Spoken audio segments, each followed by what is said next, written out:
তখন আমি মোহাম্মদ ফাতিল হোসেন, বাসা মুক্তাগাছা, বাবা আজাহার আলী, মা সাজেদা বেগম। এই মর্মে আমি জানাই যে আমি বিগত সালগুলোতে কিছু ইসলাম বিরোধী কর্মকাণ্ডে লিপ্ত হয়ে অনেক কন্টেন্ট বা ভিডিও করেছি। আমি পুরুষ হয়ে মেয়ে এসেছে অনেক ভিডিও করেছি যা যা আমার প্রিয় শহর মুক্তাগাছা ভাবমূর্তি কষ্ট করেছে। এর জন্য আমি দুঃখিত। মুক্তাগাছা নিচ্ছক্ষণ ও ব্যক্তিদের সামনে আমি প্রতিশ্রুতি দিচ্ছি যে আমি আর মেয়ে এসে যে ইসলামের সমাজ বিরোধী কোনো কাজ বা ভিডিও করবো না। আমার পূর্বে যত ভিডিও আছে আমি সবগুলো করে নিই। এবং আপনাদের কাছে আমার অনুরোধ, আমার পূর্বে কোনো ভিডিও আপলোড করি কেউ ছাত্র সমাজে এবং ওলামায়ে কেরামের মাঝে বিভ্রান্ত সৃষ্টি করবে না।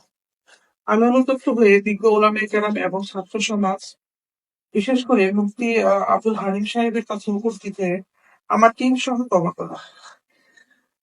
আল্লাহ তাআলা আমার কবুল করে। আমিন। ধন্যবাদ। আচ্ছা, হুজুর আমি একটু কথা বলছি। তোমার এই যে কথাগুলো বললাম, হ্যাঁ, তোমাদের ক্লোজ ক্যাপ করার জন্য করার জন্য কি আছে একটা আমার মনে হয় কি দিয়া